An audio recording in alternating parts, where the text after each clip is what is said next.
Hello friends, कैसे हैं आप सब। Welcome back to my channel and I hope आप सब रिवाइज कर रहे हैं एंड रोज़ नई नई चीज़ें सीख रहे हैं। चलिए, पुराना जो है हम थोड़ा सा रिवाइज करते हैं। अपने पिछले वीडियो में मैंने आपको बताया था इन the habit of. In the habit of मतलब कोई काम करने की आदत होना। सेंटेंस कैसे बनाएंगे? सब्जेक्ट लगाएंगे जिसके भी बारे में आप बात कर रहे हैं, फिर लगाएंगे is, am, are. Subject singular है तो इज़, आई है तो एम एंड प्लूरल है तो आर। इसके बाद हम लगाएंगे इन द हैबिट ऑफ। ऑफ के बाद हम लगाएंगे वर्ब। वर्ब क्या होती है? जो भी काम करने की आदत है वो वर्ब में हम आईएनजी ज़रूर लगाएंगे। अगर आप आईएनजी लगाना भूल जाएंगे तो आपका जो सेंटेंस है वो गलत हो जाएगा। I am in the habit of getting up early in the morning. अब कोई काम करने की आदत नहीं है, not in the habit of बोल दीजिए।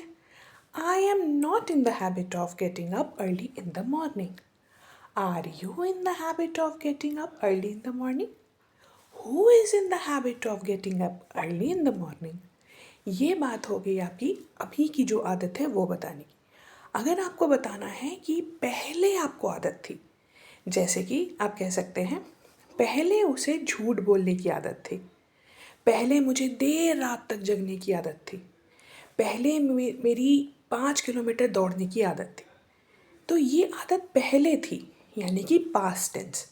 अब आपको पता है कि इज़, एम, आर का पास्ट होगा वॉज एंड वर। अगर आप ही, शी या किसी एक पर्सन के बारे में अगर आप सेंटेंस बना रहे हैं तो आप लगाएंगे वॉज। अगर आप प्लूरल यूज़ कर रहे हैं तो आप लगाएंगे वर। एग्जाम्पल देती हूँ। अर्लियर यानी कि पहले। Earlier, I was in the habit of staying up late at night. Staying up late at night.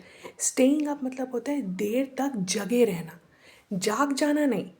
अगर आप सो के जाग रहे हैं तो आप बोलेंगे गेट अप, लेकिन जगे रहना, जैसे मान लेते हैं अगर आप रात में 10 बजे सोते हैं तो किसी दिन आप रात में 12 या 1 बजे तक आप जगे रहे। जगे रहे मतलब आप सो के उठे नहीं, जगे रहे मतलब कि आप सोए ही नहीं। That is stay up.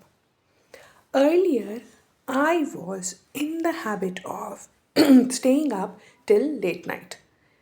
या फिर आप बोल सकते हैं earlier you were in the habit of poisoning everybody's ears. किसी को पहले आदत थी, सुधर गया आप। सुधर गया, सुधरने की इंग्लिश क्या होती है? सुधरने की इंग्लिश होती है मेंड somebody's ways. Mend, M-E-N-D, mend somebody's ways. Now वो सुधर गया है, now he has mended his ways. Okay? चलिए अब क्वेश्चन बनाना सीखते हैं। Earlier, were you in the habit of getting up late in the morning? क्या पहले तुम्हारी देर तक या देर से उठने की आदत थी? पहले, अर्लियर, राइट? ये तो आपका येस नो क्वेश्चन हो गया।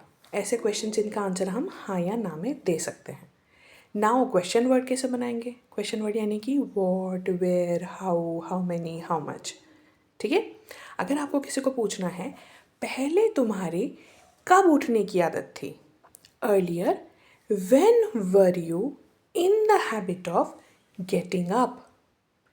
पहले तुम्हारी किस तरह की किताबें पढ़ने की आदत थी, earlier what kind of books were you in the habit of reading?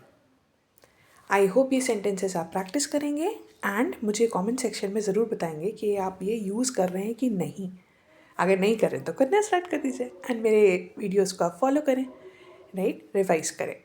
I hope आप सबको ये अच्छा लग रहा है एंड मैं इसी तरह के नए नए वीडियोज़ लाऊंगी and day to day conversation को हम और बेहतर बनाएंगे।